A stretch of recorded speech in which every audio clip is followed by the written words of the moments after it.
and thank you for tuning in to the fourth version of our REIMAGINE 2020 virtual conference series, brought to you by MouseBelt Blockchain Accelerator and Multi.io Crypto Exchange. I'm Ashlie, your host, and I'm here today with Josh Rivera, General Counsel at Blockchain Capital, for the special Halloween edition, Tales from the Crypto. Joshua, thank you for being here. How are you today?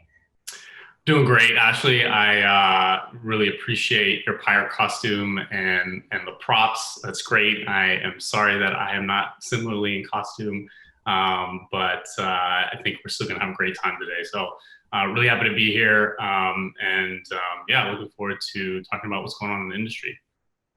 Absolutely. Yeah. With a lot of us kind of stuck at home still for Halloween, we thought it would be fun to bring a little Halloween festivities to our viewers at home. And so you and I have met each other before in the blockchain scene in San Francisco. But maybe our viewers just tuning in, I'm the head of education over at MouseBelt, and we have a university program which has engaged with students from 100 different universities in 24 countries. We use that as kind of a investment pipeline for our accelerator, and Blockchain Capital has actually invested in one of our portfolio companies. So work really closely together. You may be aware of some of our activities with the university program, but when I interview people, especially someone who has been through a lot of education, you went to undergrad and law school. So like myself, many degrees and lots of time spent in school, like to speak directly to students and just tell us your experience through getting an education and taking the things that you were good at or that you liked and turning it into a career in blockchain. How did you get from there to where you are now? Yeah, definitely. Like you said, I've had a lot of education. So yeah, my path to blockchain is a bit meandering. Really thankful for all of it. But, I grew up on the East Coast, North Carolina specifically, and went to UNC Chapel Hill undergrad. I knew kind of from early on, as a young child, that I was interested in being a lawyer. Kind of a long story for another time, maybe over drinks or something. So that was kind of always in my mind. You can't kind of, major in law in undergrad. So I thought about kind of the other things that I was interested in.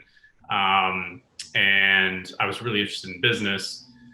So I majored in business, and then I also just kind of like tripped into a philosophy class freshman year and really loved it. And so I got a second major in philosophy, and philosophy ended up being kind of like my favorite classes throughout my 4 years of undergrad.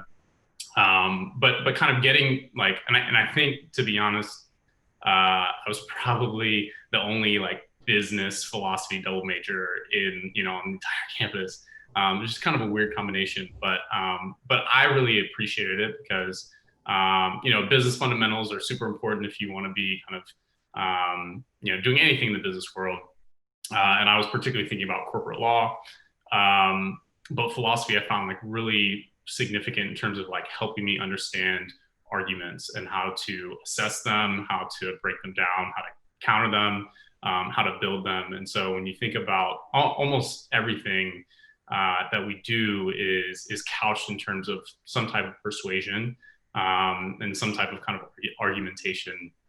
And I think I've always been kind of naturally inclined to that. But studying philosophy really helped me kind of shape that in really interesting ways. And that ended up being very helpful when I went to law school after undergrad.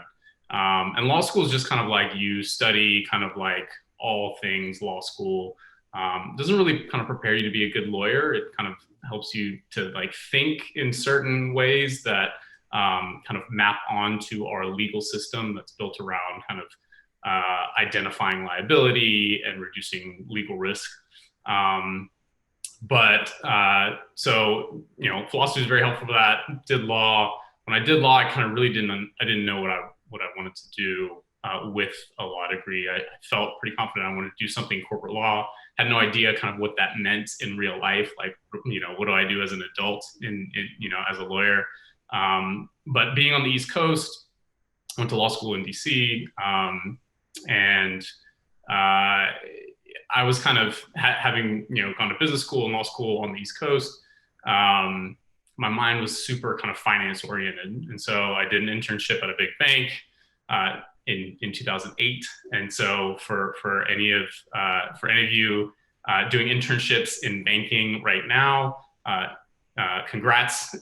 2008 was a way worse year to do an internship in banking, just because, basically I started my internship right after Bear Stearns collapsed, and basically spent the entire summer watching the economy throw itself off a cliff, ending in October with Lehman Brothers closing its doors. So that was super kind of impactful experience in my life, but really informed, and that was an undergrad, but kind of like really informed my like finance oriented kind of path. And so out of law school, I started working at a big law firm in New York City. They call them white shoe law firms because they're like kind of like old and traditional and, kind of super stuffy. And I started out having large banks as clients, which sounds really cool. Like it sounds like, oh yeah, like big banks, like Citibank, like that's your client. And to be honest, it's not, it's not kind of as exciting as it sounds. You end up just kind of like working across from the VP of such and such in this like, multi-thousand employee organization. And while you provide kind of very limited marginal legal expertise, they don't really need you for much more than that, other than like kind of administrative things that they don't want to do themselves. And so after a few years of that, I decided I didn't love what I was doing. I moved to another law firm that's tech focused. Cooley is a firm that started out in Silicon Valley, and has kind of maintained its tech roots. And as tech has grown over the last 50 plus years, Cooley has grown as well in the space. And that was really exciting. I discovered that I really liked venture capital, and really enjoyed venture capitalist clients, whether they were startups or venture capital firms, because then you're like working directly with like the CEO, or you're working directly with a partner or VC, and they really kind of like the marginal amount of value that they place on your counsel is multiples greater from kind of what Citibank needs, right? And so that was a much more rewarding experience. But it was through Cooley that I really got to begin to do crypto legal work, and this was 2017, and so I started kind of learning the lay of land, understanding all the different kind of regulatory pieces of it that were at play and significant. And then, second half of 2017, we had this, unprecedented kind of market upturn. And it was all kind of centered around this ICO boom, where we just had issuers who wanted to do ICOs. They wanted to build tokens for any number of types of things and types of projects. And so I ended up kind of doing, servicing a lot of those clients. And at the time, we were kind of really like pushing the legal boundaries of like what had been known and made clear and what hadn't. And clients were still kind of unclear as to like what types of behaviors within the specific ICO market would be okay or not okay. And so I found that super exciting. Decided that I wanted to be kind of even more close to the industry, kind of within the industry itself, rather than in private practice. And so I switched over in 2018 to Blockchain Capital. And I think now, personally, that I have the best lawyer job that you can have, because I'm not like in a back room in some law firm just like poring over contracts and reading regulations and like writing memos and stuff. I do still have to do some of that, but I get to kind of understand the legal side of things and think critically about all of that, but also really participate in the investment side of what we do. And so that's been super rewarding. So yeah, so that's kind of my path. It's a bit kind of undulating, but and I also don't kind of have a traditional, definitely don't have a traditional engineering background for crypto. I think it helps. Like I wish I knew more about programming. I've taken kind of like little starter classes here and there. And I wish that I had kind of some more technical knowledge, but I think you can still understand the concepts and the important mechanics of how blockchain networks work. How the different ins and outs of the networks. You just kind of takes some extra effort there. So. Absolutely. Well, that was going to kind of be my next question about your interest in technology or experience in technology before leaving kind of big banks to work at Cooley. But first of all, I want to say I love that you have a philosophy background. We have two philosophers at MouseBelt who do a lot of work on the university side, myself and a colleague of mine, Tyler, who's also one of the co-hosts of Reimagine 2020. And he and I went to graduate school together. He's getting his PhD in philosophy at UC Santa Cruz.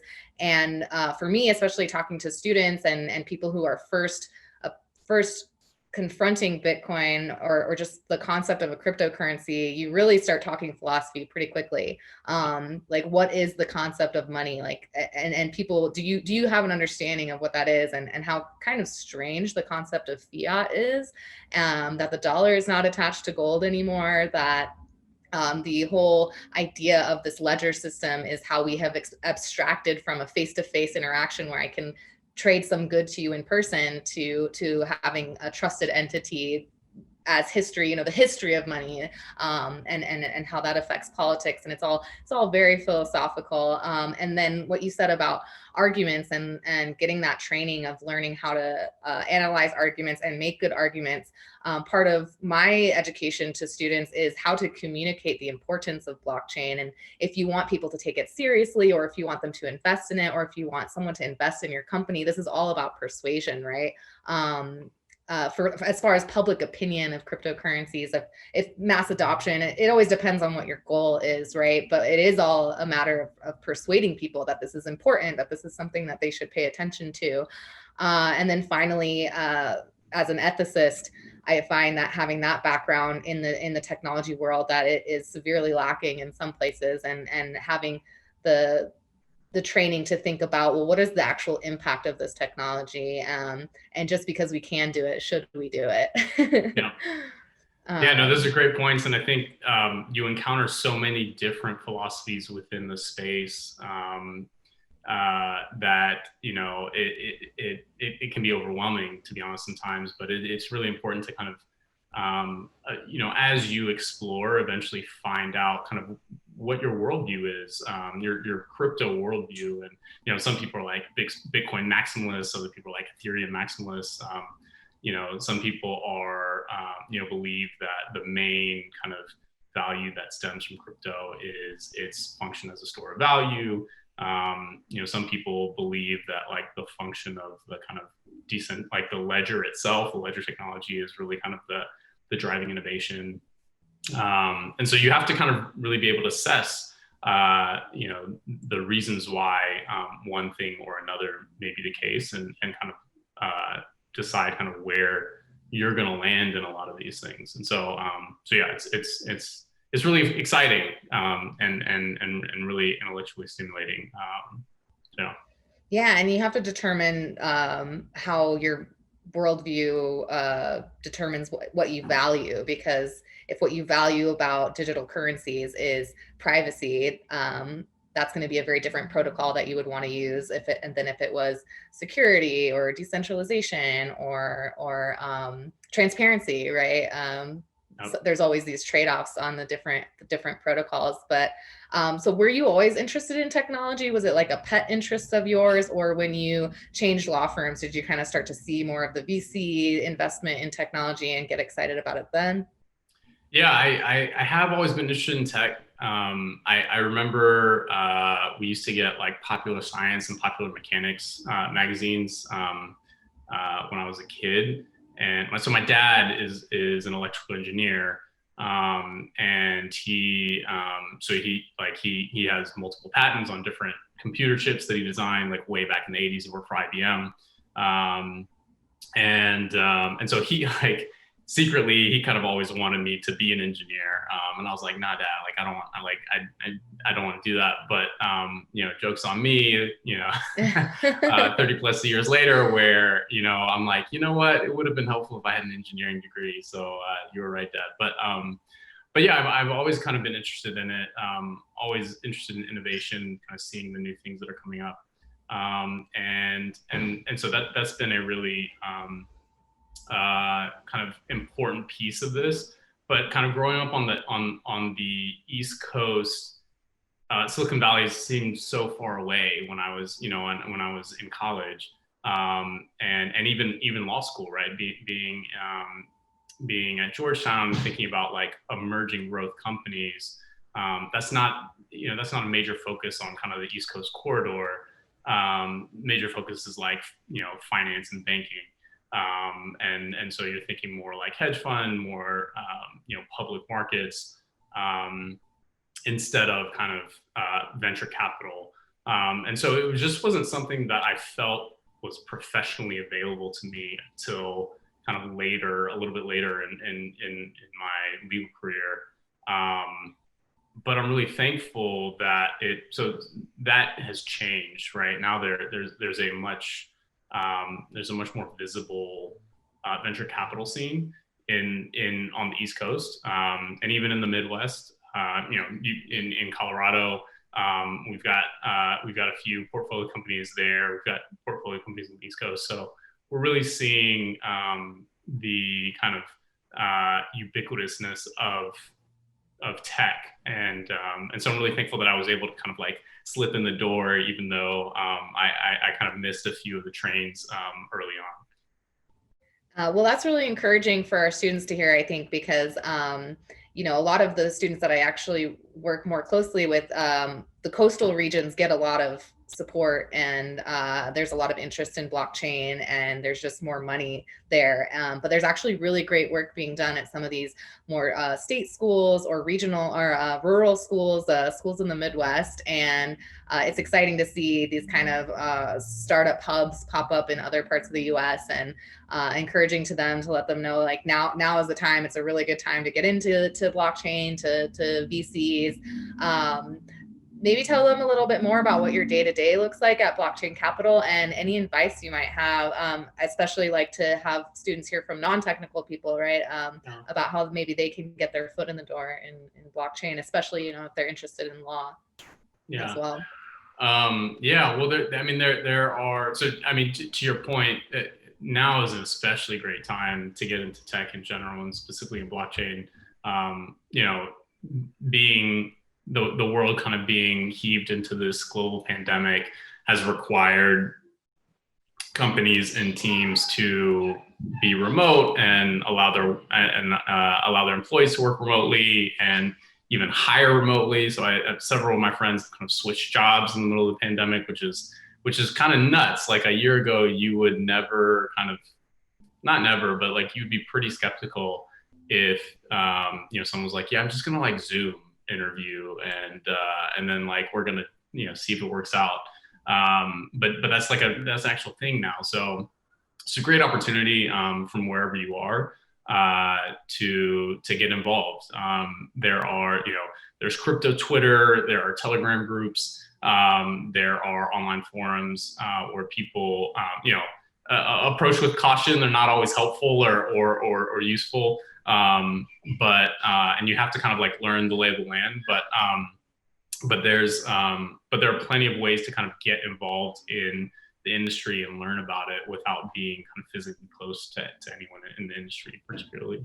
And so kind of like along those lines, my advice to students who are interested in the industry would be learn as much as you can about blockchain, learn as much as you can about the major players in the space, right?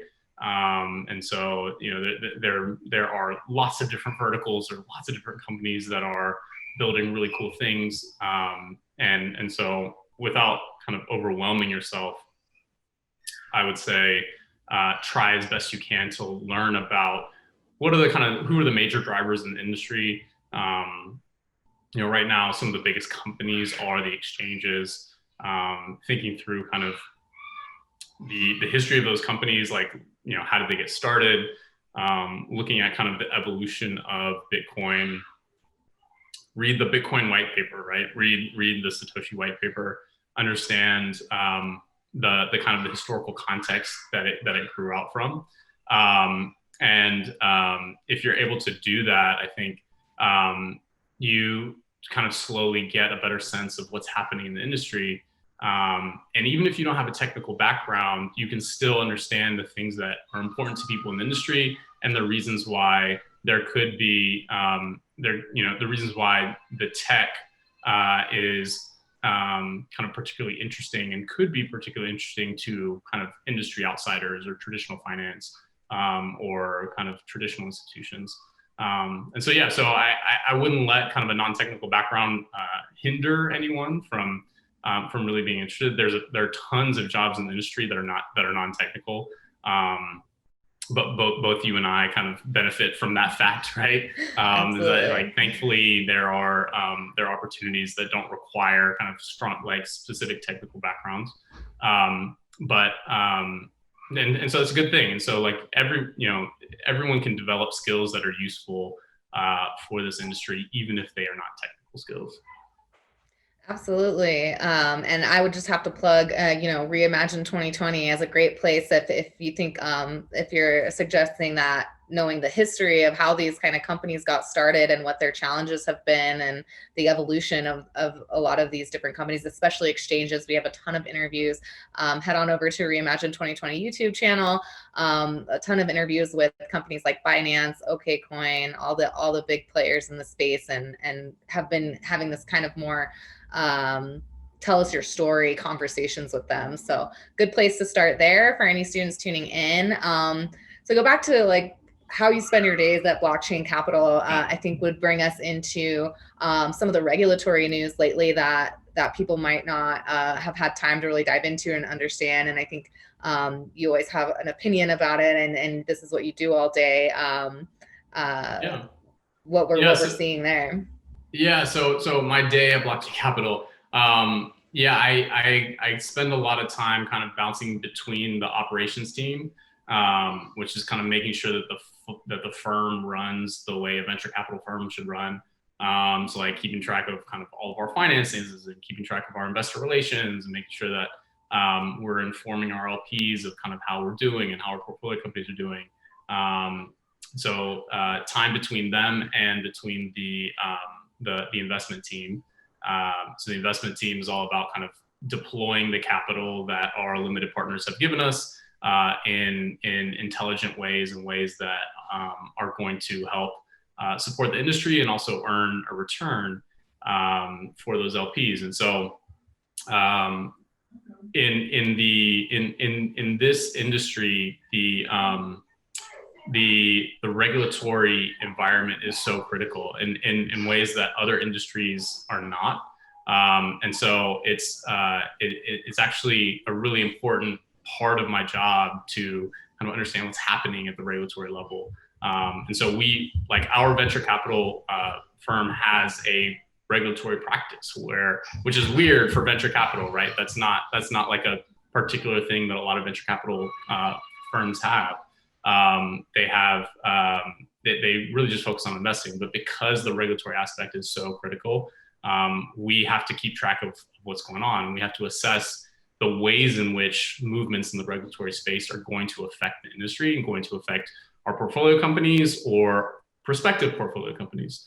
And so spend a lot of time kind of keeping up with the news, doing regulatory and legal assessments on that news. And so that news would be kind of settlements that the SEC has with companies in the space, court cases, statements from regulators like the SEC or FINRA or the DOJ and FinCEN, and kind of understanding why that's either good or bad for the industry. And we also spend a lot of time communicating with regulators and with lawmakers because we think advocacy is a really important part of what we do in the industry. And so So it's a lot, it's a lot of work. As you alluded to, in the last few weeks, there's been an absolute kind of avalanche of regulatory activity. It's been exciting. In some ways exhausting, but I think that is all just kind of part of a maturing industry, is to see this type of activity and to observe how the industry is going to receive it and react to it. And so are you then presenting, you're staying atop of all this news and then presenting your recommendations to the rest of the team, kind of state of the unions once a week, every day? What is it? Yeah, so we have a morning research call every day, where kind of we spend 30 minutes to an hour talking about markets, talking about kind of the global macroeconomic circumstance, talking about headlines, whether they be regulatory or non-regulatory, and kind of talking about companies that are doing things in the space and kind of what's happening that maybe you wouldn't get from just reading the news or from perusing headlines. And so it's usually whenever there is regulatory news, I'll read through it and kind of make an assessment as to kind of what the major impacts on the industry or any particular of our portfolio companies is. And so, I from time to time, so actually a couple weeks ago, I did do like a teach-in, because there was just so many things that happened that we just spent 2 hours as an investment team talking through kind of all the recent regulatory actions and thinking through kind of all the implications on the industry. So the main ones are like, how do you develop decentralized systems? How do you develop protocols that utilize those decentralized systems and monetize them, or allow other users to monetize them? How do you do that in a way that's regulatorily compliant? And that could be kind of on the like digital asset side, in terms of whether like classifying those digital assets, like how they fit. And sorry for the background noise if that's coming through, but how those fit with like under a securities regulatory regime, particularly in the US, but also other countries, but also how regulators are thinking about the movement of value between people and between institutions, because they care a lot about whether bad actors can kind of successfully utilize decentralized systems in moving money undetectedly, right, for nefarious purposes. So we think about all those things. We think about the ways in which our portfolio companies can continue to do what they're doing, which is innovating, but to do so in a way that is kind of safe from regulation or kind of within the contemplated regulatory regime that would apply to them. Well, maybe you can share some of the analysis that you've made with some of the news. I think just in the last 2 or 3 weeks, the Department of Justice came out with two separate reports, which have quite a lot of similarities in how they might affect at the everyday person's right to privacy, as far as encrypted services and then cryptocurrencies in general.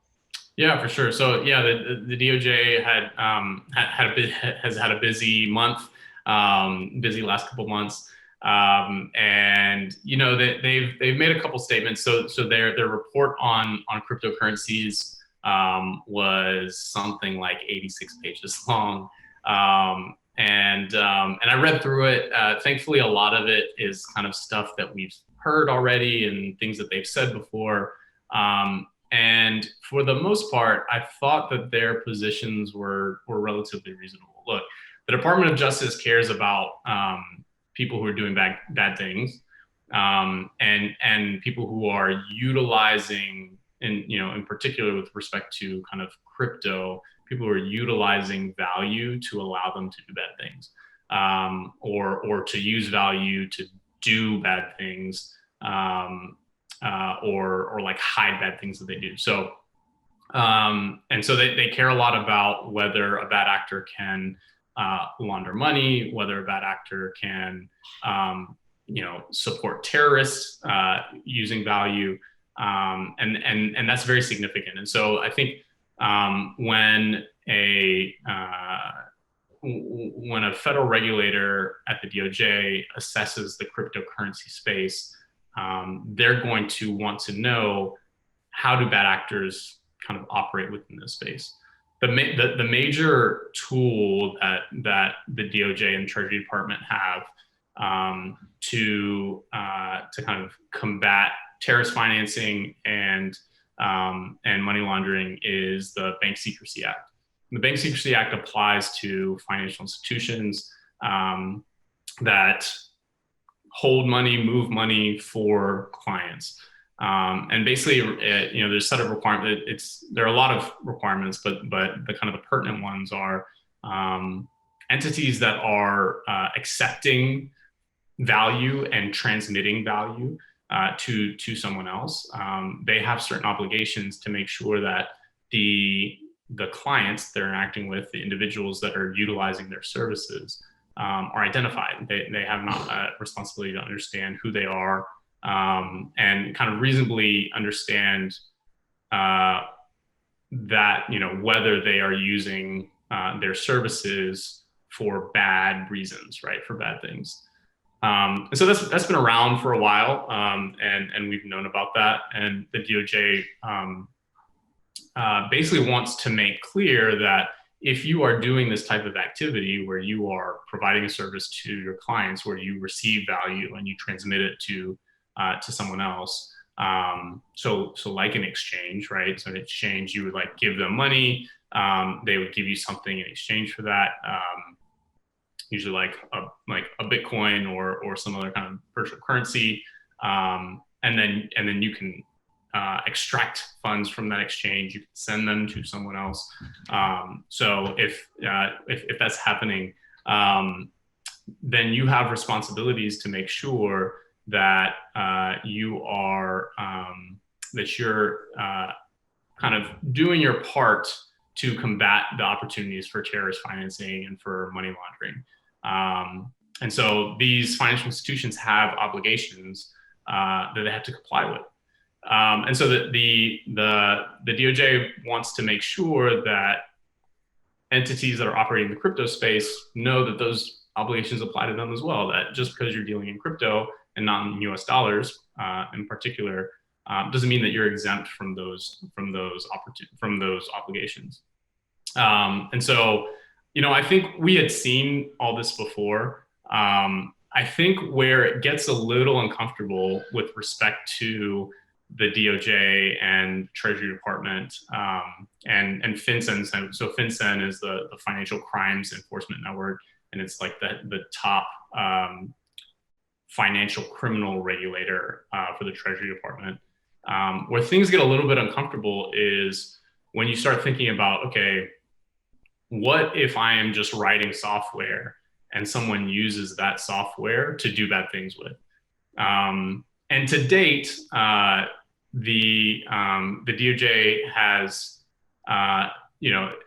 their assessment of the Bank Secrecy Act, which I think most kind of practitioners in the space agree with, is that if you are simply writing code, those actions are kind of not equivalent to you running a money services business. If you're simply kind of writing code and allowing other people to use that code, and not kind of acting centrally as a money transmitter, then you don't have those obligations. And so that is important for DeFi developers, right, who are writing smart contracts that create automated markets, and allow users to engage with that smart contract and exchange value with that smart contract, but to do so in a decentralized way, or the idea is that it's decentralized, rather than you exchanging value with like your bank or another financial institution. And so for the time being, the assessment on kind of the existing regulations is that writers and developers of code are not acting as money transmitters. Now, that while that might be kind of like the official acknowledgement, of regulators, the space does present certain kind of discomforts for them, right? Where they're like, a decentralized world that's utilized, that has like high volume utilization by a large number of people, presents challenges to law enforcement, where individuals could take advantage of the fact that there are potentially millions of transactions happening at any given time, and they're pseudonymous in that an actor could have multiple wallets that are not kind of specifically associated with any kind of fiat on or off ramp, and use those multiple wallets in ways to fly under the radar with like moving money that was ill-gotten or that's financing something that is against the law. And so I think that and this kind of comes up with the encryption statement that they released, where they said, look, like, we believe in privacy and we think it's important to protect privacy, but absolute privacy can really hinder law enforcement's ability to prevent really bad people from doing really bad things. And some of those bad things include like child trafficking, right, which is a big one, or other things that we've mentioned already. And so there is this tension between preserving privacy, and that's what, whether we're talking about end-to-end encryption or whether we're talking about kind of the things that you do with your finances, and whether you are allowed to kind of keep those things private in an absolute sense, or whether the government wants you to keep those things private in an absolute sense. And the ability for government to kind of open back doors. So a lot of the conversation around that end-to-end encryption statement was that the pressure there is for developers to potentially provide ways for the government to look in on what's happening in end-to-end encrypted communications if they need to, right? And the government assures people that they're only going to use it when it's justified. And only when probable cause, huh? Say what? I said only when there's probable cause. Right, exactly. And so like, you can feel kind of very philosophically different about whether the government should have that ability or not. So look, I think it is it's a really significant factor in how the industry is going to develop. I think the way we look at it from an investing perspective is, the industry is going to have to adapt to however regulation changes.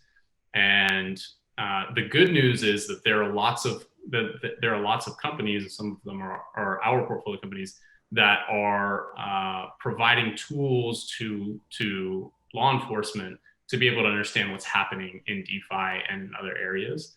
And so we're very hopeful that what we can do is we can convince law enforcement that they have everything that they need to be able to find bad actors, and that they don't need to kind of reduce everyone else's privacy in order to kind of do their job. Now, they're not necessarily asking our opinion, but we're hoping, we engage with them, and hopefully they'll understand the importance of that balance. And the industry can kind of continue to benefit from these decentralized pseudonymous systems that they're trying to build, but also grow in terms of helping law enforcement stop bad people from doing bad things. Absolutely. Yeah, thanks for breaking that all down for us. What do you think the most important thing is for people to understand about some of the most recent regulatory news? One thing that I thought was important was with BitMEX, technically was not operating in the US. However, people were still able to access their services just by using a VPN. So I'm hoping that other exchanges who might have thought that they had done enough to restrict users in the US from accessing their services are realizing that they might need to put more safeguards in place, or kind of things like that. What important things people should know about what's going on right now? Yeah, so BitMEX is a super interesting case, and goes, there are lots of layers to BitMEX. There is the commodities layer where we're talking about the integrity of markets, and the CFTC is kind of the major regulator of commodities markets integrity. And so there was a piece of that, and then it's the ability for bad actors to use markets of any kind, but in particular commodities markets, to do bad things. And so, look, when you talk about BitMEX, I think that the most important thing to learn is that the arm of U.S. regulators is very, very long, and so we see this often where companies kind of want to participate in the industry, and they just flat out want to avoid U.S. regulation. And they just say, well, we'll just go offshore. And, there are ways to completely avoid U.S. regulation. There are certain, entities that exist in the world that are not subject to U.S. regulation. But it's very hard to do that if you are also going to want to service U.S. clients, and in BitMEX's case, take advantage of some of the benefits of operating in a U.S. jurisdiction. So it's important to note, while we talk about BitMEX, that what we have are allegations from the CFTC and from the DOJ. Innocent until proven guilty. Whether that is always the case or not, like we try to talk about it kind of in those terms, where the CFTC has said that these are things that are happening, and the DOJ has said that these are things that are happening.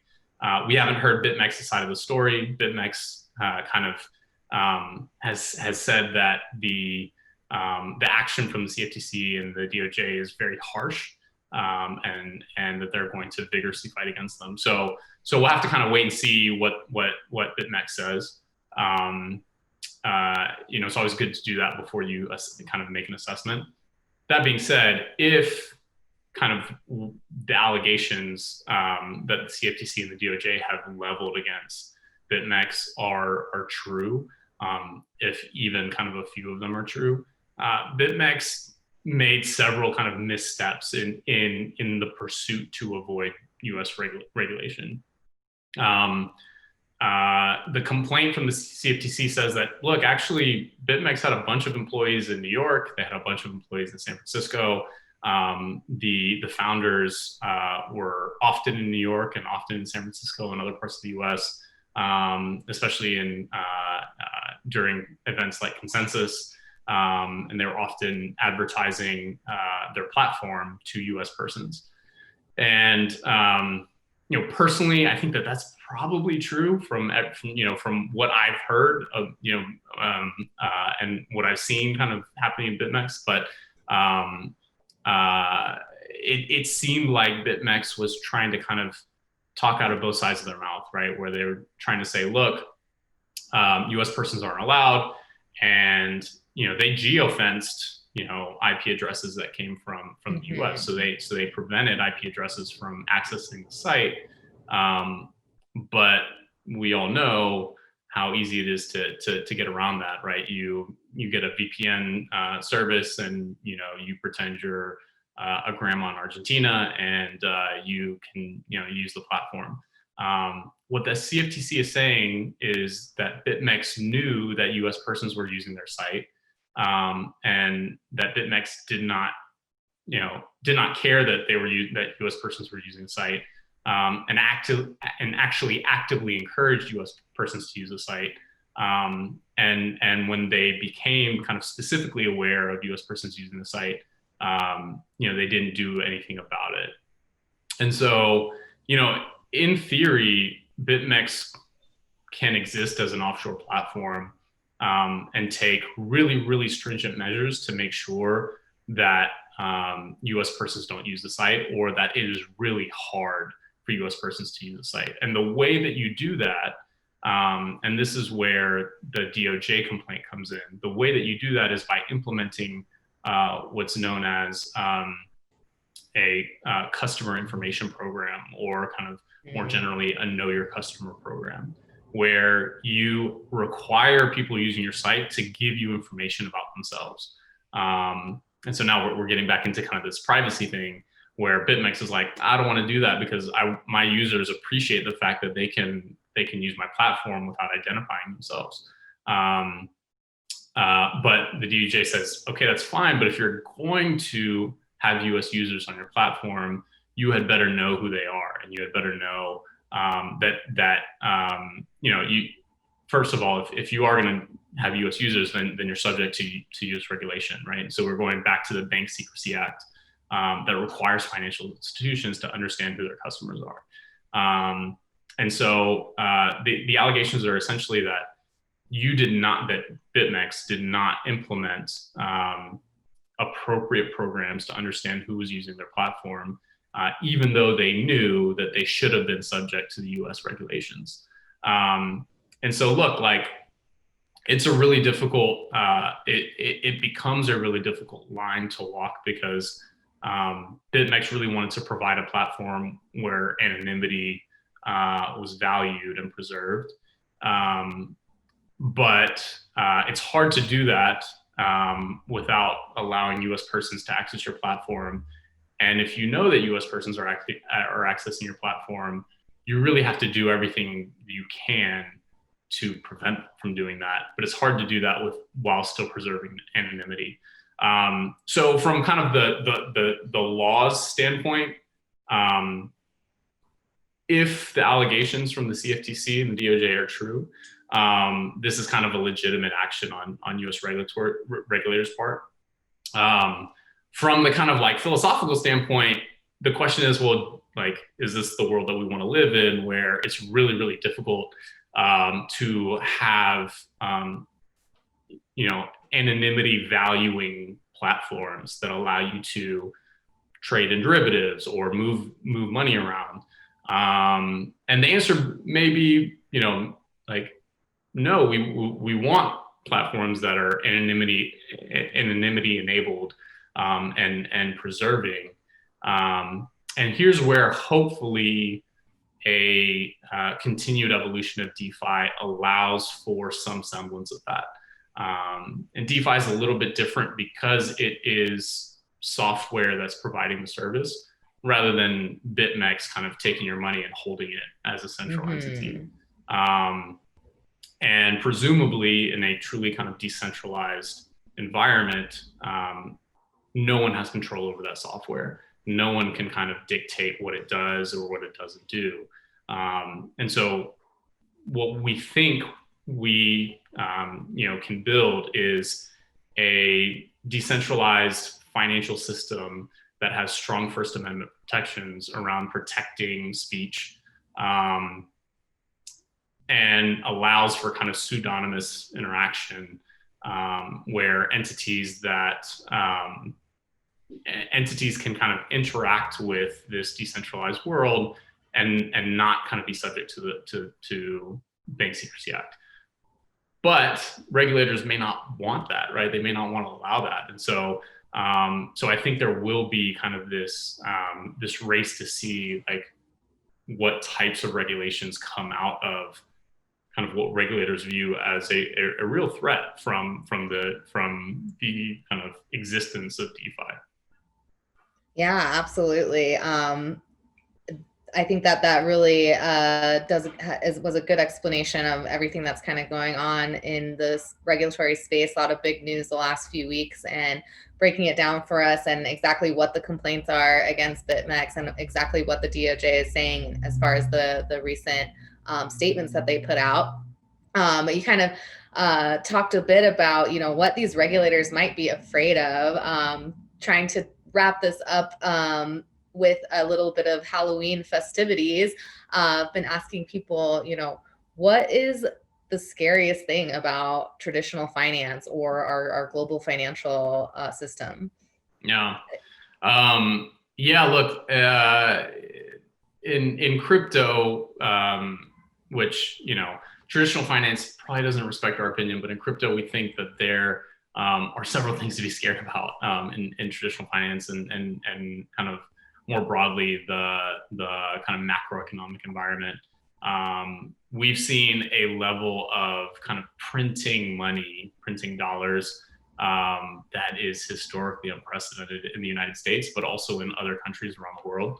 And so kind of to address what's happening in the global economy because of the pandemic, governments, US included, have said like, okay, we're just gonna like throw money at it.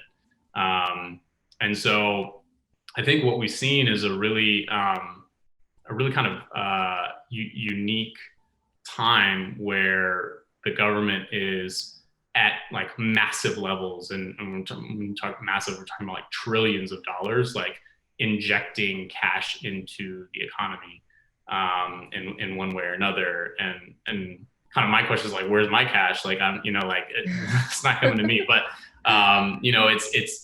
it's going to largely like financial institutions to encourage them to lend and allow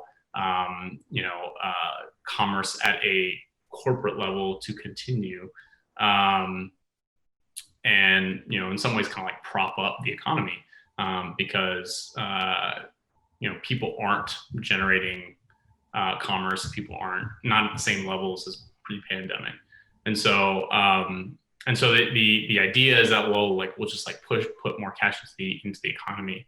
A lot of people in crypto are kind of the what's called Austrian economics school of thought or persuasion, that you can't just create more of something to kind of support its value, which or rather, if you continue to create more of a currency, it is going to be devalued.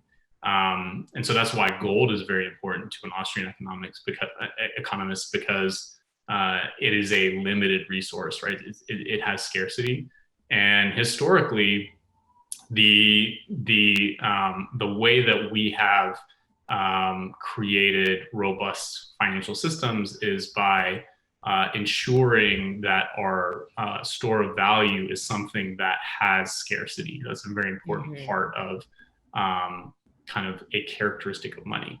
But if you kind of fiat money, which is money that's created by a government, if it is kind of freely creatable, so kind of in the 70s when we got off the gold standard, right, and we could just kind of print as much money as we want. If that happens, then the idea is that the more money that you just print, and particularly in times like this, where you're printing trillions of dollars, the more you do that, the lower the value of your money is going to be. And this is true. I mean, I don't think it's presuming too much to say that, because if you think about $100 in the 1800s was a lot of money. It's maybe like a year's worth of kind of a normal person's salary. And if you bought gold with that $100 in the 1800s, it'd be a lot of gold. Today, $100 is, you kind of like blow that in a weekend. It's not a lot of money. If you still had that gold that you bought in the 1800s today, it would still have a lot of its value. Its value would still be preserved, because gold is scarce, and it is a better ledger. It's a better record keeper for value than dollars is, right? So that's kind of how we see the macroeconomic environment.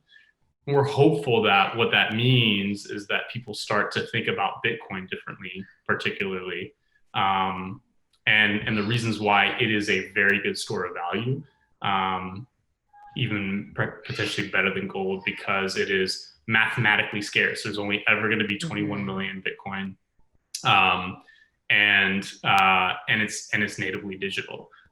So it kind of fits within our increasingly natively digital world. And so we think that kind of what's good for Bitcoin is good for the industry as well. And there are other reasons why digital assets are interesting beyond that. But that's just kind of one piece of it. And we've seen really important investors like Paul Tudor Jones and large companies kind of really start to allocate resources to Bitcoin because they believe it's an excellent store of value.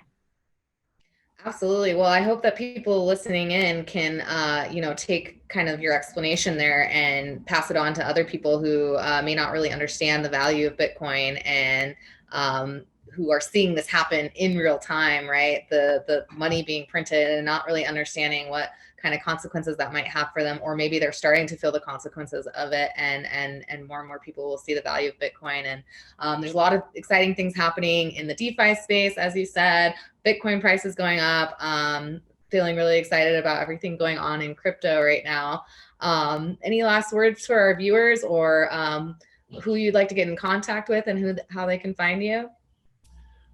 Sure. Yeah. I mean, just in kind of closing thoughts, like I think it's a really exciting time for crypto. There's a lot going on, and it's a great time to get involved. And sometimes people look at kind of Bitcoin's price and they're like, man, it's so expensive. I don't want to I don't want to get involved. It's like kind of, past time, but we really think that the crypto industry is in general is in its early innings.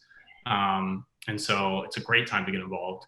And yeah, I love talking about this. Obviously, you can obviously tell from my verboseness, but so yeah, I'm on LinkedIn, H Joshua Rivera, and I'm also on Twitter, H_Joshua_Rivera. Happy to continue the conversation with anyone interested. Awesome. Well, thanks for coming on, Joshua Rivera from Blockchain Capital, and thanks everybody for tuning in. We'll be back with more from Reimagine 2020 in just a bit. Thanks.